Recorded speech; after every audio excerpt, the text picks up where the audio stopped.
Edward opened the door to find Scott Harper standing in front of him, smirking. "You're either with us or against us." The next morning, the entire neighborhood woke up in chaos, but no one expected how it would all end. When Edward Miller moved to the small, cozy village of Falls Creek, he truly believed he had finally found his place. Tall, sprawling trees framed the neatly kept streets, lined with well-maintained houses and white picket fences. Everything here seemed perfect. Manicured lawns, friendly smiles from passers-by, and a slow, unhurried pace of life that was nothing like the chaos of the city. This was his chance to start fresh. Edward had lost his wife 5 years ago. The loss had been painful, but he had learned to live with it.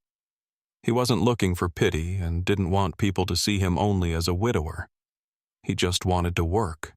He was a carpenter, a craftsman specializing in restoring old houses, and when he stumbled upon an ad for a run-down yet charming little house in Falls Creek, he decided it was a sign.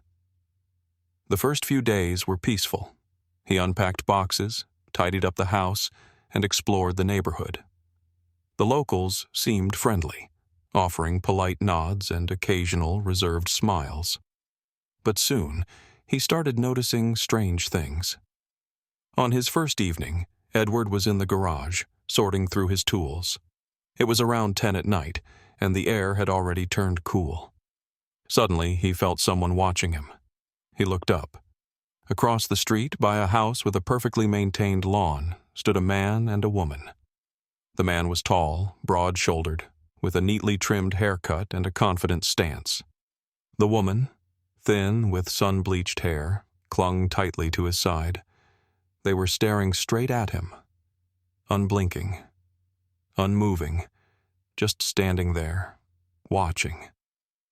Edward hesitated, unsure how to react. Awkwardly, he gave a small nod. The pause stretched uncomfortably long. Finally, the man offered a slight smile, then took the woman's hand and led her inside. "All right," Edward muttered under his breath and went back to work. The next day, he learned their names: Tom and Karen Houston, longtime residents of Falls Creek. The longer Edward lived there, the more he felt like he was being watched. He'd go out for a run and notice that the cars parked in driveways never moved, but behind the curtains, shadowy figures flickered. People hid, peering at him from their windows. One day, he went grocery shopping at the local store. When he reached the checkout, the cashier, an older woman with short hair and dark eyes, gave him a long, assessing look. "New around here?" she asked in a flat tone. "Yes, I just moved in recently," he replied, handing her the money. The woman didn't take the cash. She just stared at him, as if waiting for him to say something else. "Edward Miller," he introduced himself, hoping to ease the tension. Only then did the cashier, without breaking eye contact, slowly take the money and ring up his items. As he walked out, he noticed someone watching him from a black SUV parked at the corner. One night, Edward returned home late. It had been a long day, and all he wanted was a shower and sleep. But as he pulled into his driveway, his stomach clenched. A torn box of tools lay scattered across his yard. Edward stepped out of his truck cautiously, scanning his surroundings. There were no footsteps, no signs of anyone running away. It was as if someone had simply tossed the box onto the ground. He crouched down, picking up one of his tools, a hammer. Its wooden handle had been scratched, and there, carved into the grain, was a single letter: X, a thin, barely noticeable scar in the wood. "I didn't leave it like this." "Welcome to our neighborhood." Edward spun around. The voice was cold, hollow, but no one was there. Only darkness. The following days, things got worse. Someone deliberately dumped trash in front of his house, piles of torn newspapers and empty food wrappers littering his porch. One morning he found his truck had been keyed. A deep, jagged scratch ran from the hood all the way to the rear bumper. While out for his usual run, two teenagers loitering on the corner exchanged glances before one of them tossed an empty bottle toward him. "Catch, newbie," one sneered. Edward said nothing. He simply stopped and met their gaze. The boys quickly looked away and walked off. This was their way of pushing him, making him feel like an outsider. But the worst of them was Scott Harper. Edward found him standing by his truck one morning, a tall man in a pristine suit, arms crossed, surveying Edward's house with a look of mild disapproval. "Mr. Miller," he said with a tight-lipped smile. "How can I help you?" Edward asked, keeping his irritation in check. "Oh, I just thought I'd stop by to greet our new resident. We have a small but tight-knit community here. We have traditions." He emphasized the last word, his gaze sharp. "I'm sure you'll come to understand that it's best to be on our team." Edward frowned. "And what exactly does that mean?" Scott's smile widened slightly. "No need to worry, just follow the rules." He clapped Edward on the shoulder and walked away. Edward watched him go, unease rising in his chest. He didn't know what their team meant yet, but soon he would. Edward noticed the changes right away, but it took him a while to grasp their full extent. It wasn't obvious. No one told him outright that he was an outsider. No one openly threatened him. It was subtle, almost imperceptible. But day by day it tightened around him like a suffocating trap. At the store, he was always served last, even when he was first in line. The cashier pretended not to see him, deliberately turning to other customers instead, and every time it was done with exaggerated intention. At the local bar, the waiter systematically skipped his table, taking orders from everyone who arrived after him. Edward tested it. It wasn't a coincidence. One night, he sat in the very center of the room, right at the counter. The bartender met his eyes for a brief moment, then immediately looked away, as if Edward didn't exist. Even the children playing outside would fall silent when he walked past. One afternoon, a little girl riding her bike accidentally locked eyes with him. She instantly turned around and, without a word, disappeared behind a house, as if she had been taught to avoid him. Edward wasn't paranoid. He knew how this kind of pressure worked. It was subtle, gradual exclusion. They wanted him to feel like an outcast. They wanted him to break. But the truly terrifying part began when he realized that someone had been inside his house. At first, it was little things, barely noticeable but deeply unsettling. The garage door, which he always locked at night, was slightly ajar in the morning. He knew he had locked it. He checked it before going to bed. Then his car keys went missing. He searched for them all day, turning the house upside down, only to find them in the refrigerator. In the refrigerator. Edward had no logical explanation for it. He would never put his keys there. This wasn't him. This was someone else. But the real chill crept down his spine when, one morning, he walked into the kitchen and saw an old photograph of his late wife lying on the table. It had always been kept in a box deep in his bedroom closet. He hadn't taken it out in years. He froze. A tightness clenched his chest. The air in the room felt heavy, suffocating. He listened to the hollow silence of the house, in which something terrible now echoed.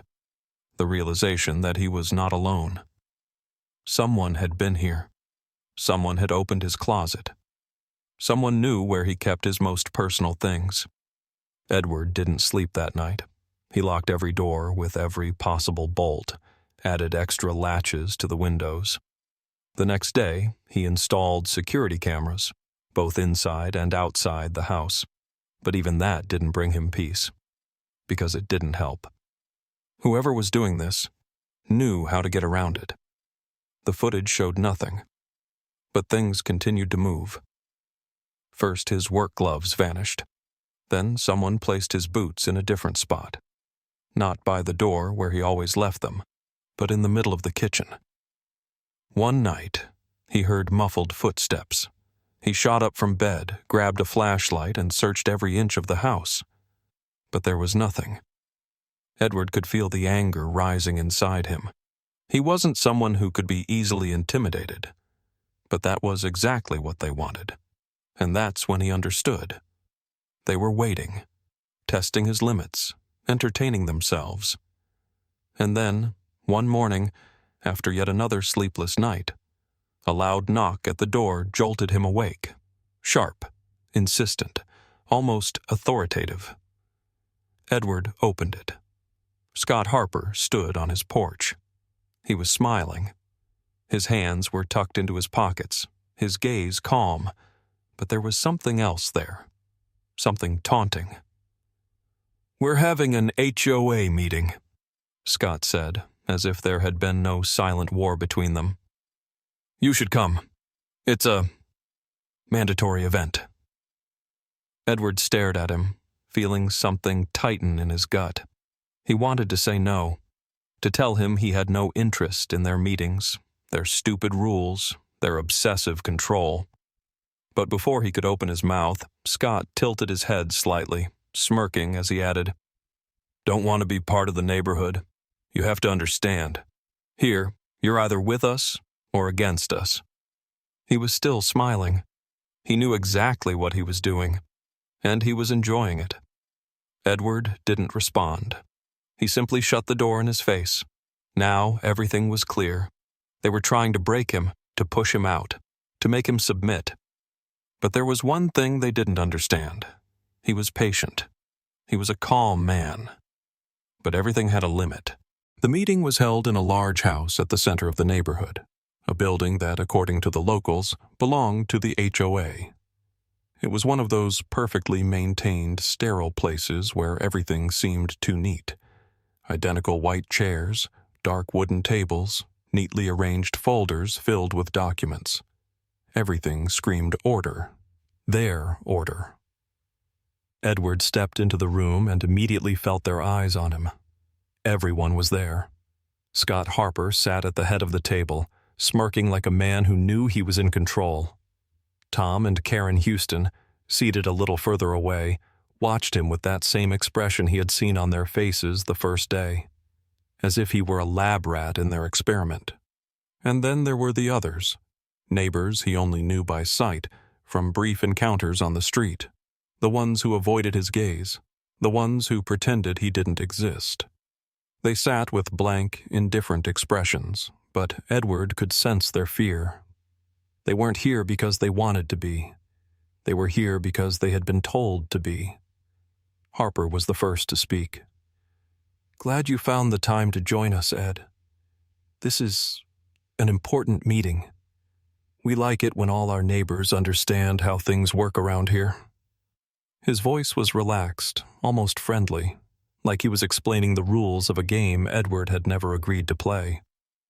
"We like order," Harper continued. "We make sure everything looks right, that our homes stay clean, our lawns well kept, and that people know how to behave." Edward said nothing. He just stared at him. "All we ask," Harper clasped his hands together and leaned slightly forward, "is that you follow the rules." Follow the rules. Edward's eyes flicked to the wall. A list of HOA requirements was posted there. Lawns must be mowed once a week. Fences must be white. All houses must look uniform. Residents' clothing must adhere to HOA-approved standards. Participation in neighborhood events is mandatory. But Edward could see what lay beneath the surface. This wasn't about order. This was about control. "What if I don't want to?" he asked, his voice calm. For a second, silence filled the room, as if no one had expected him to ask that question. Then, laughter. Tom Houston leaned back in his chair, shaking his head with a smirk. "Then you'll lose a lot, friend." Edward looked at him, slowly, measuring. He didn't say a word. He just stood up and walked out. Edward knew he wasn't going to tolerate this any longer. The next day, he quit his job, sold his truck, withdrew every cent from his bank accounts. Now, no one knew what he was doing. But each morning, something new appeared in front of his house. Bags of cement, cans of gasoline, black trash bags. He worked at night, quietly, carefully, methodically. Were they watching him? Of course. He saw the cars creeping past his house. He saw the figures shifting behind the curtains of the nearby homes. But he wasn't afraid. He was preparing. One night, while the neighborhood slept, he hacked into the HOA's server, wiped out every financial record, anonymously sent files to the IRS, the police, and the local news. All of their dirty secrets, fraud, illegal fines, money laundering, everything was exposed. And then he took the final step. He set fire to the HOA meeting house. The flames consumed it within minutes. That was his answer. Edward knew this day would come. He just didn't know how it would happen. He woke up early, as always, made coffee, opened the window to let in the morning air. But this time, the silence he had grown used to was shattered. Sirens. They tore through the morning calm, growing louder until the entire street was engulfed in their wail. Blue and red lights flashed against the windows of the houses, a warning signal of the old order's collapse. Police cars screeched to a stop in front of Scott Harper's and Tom Houston's homes. Doors swung open, and uniformed officers stepped out. Sharp movements, firm voices, commands exchanged over radios. Edward took a slow sip of his coffee, watching it all unfold with quiet detachment. A heavy pounding echoed from Harper's front door, then another. "Open up!" someone shouted. He didn't. The door was kicked in seconds later. Officers stormed inside, and within a minute, he was dragged out. Scott Harper, once so assured of his power, now looked pathetic. Disheveled, his shirt wrinkled, his expression caught somewhere between disbelief and shock. He couldn't believe this was happening. He had thought he was untouchable, but now he was being shoved into a squad car without resistance. Across the street, Karen Houston was screaming, "Someone sold us out!" Her voice cracked into a shrill, desperate wail. She stabbed at her phone screen, trying frantically to reach a lawyer as if that could undo everything. Her husband, Tom, stood beside her, pale as a ghost. His lips moved, but no words came out. He could only watch as officers entered his home, flipping through folders of documents, as one of them pulled out a notice of property seizure. And just like that, his world crumbled. Their home was no longer theirs. Their power was no longer power. Now, they were just like everyone else. Edward watched from his window, sipping his coffee. No fear, no anxiety, just watching. He remembered Harper's words. "You're either with us or against us." Well, now he was against them, and he had won. In the weeks that followed, the neighborhood began to change. People who once averted their eyes now looked each other in the face. Those who had feared the HOA finally spoke out. Tom Houston's and Scott Harper's homes sat empty.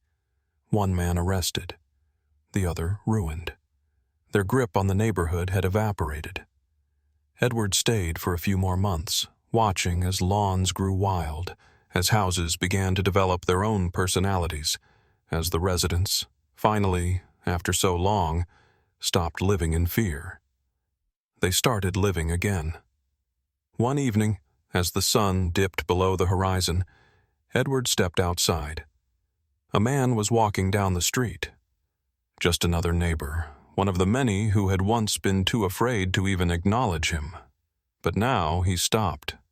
He looked directly at Edward and nodded. "Thank you." Edward met his gaze. For a moment, silence hung between them. Then he smiled. He had been patient, for a very long time, but they had gone too far.